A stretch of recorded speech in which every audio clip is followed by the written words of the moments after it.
સરથાણા પુરુષાર્થ સોસાયટીમાં રહેતા રાજેશ લાલજી પટેલ વરાછા મેઇન રોડ ઉપર કૃષ્ણનગર સોસાયટીના પહેલા માળે બ્યુટીક હાઉસના નામે કોસ્મેટિક સામગ્રીની દુકાન ધરાવે છે.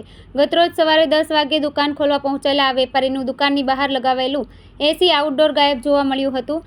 તેનું દુઃખ મનાવે તે પહેલાં પાડોશમાં દુકાન ધરાવતા અશ્વિન ભોજાણી આવ્યા હતા. તેમની દુકાનની બહાર કાઢવામાં આવેલું એસીનું આઉટડોર પણ ચોરી થયાનું જણાવ્યું હતું. એક જ રાતમાં બંનેની દુકાનની બહાર લગાવેલા એસીના આઉટડોર ચોરી થયાને લઈને વરાછા પોલીસ મથકે ફરિયાદ નોંધવા જવાની તૈયારી કરી રહ્યા હતા.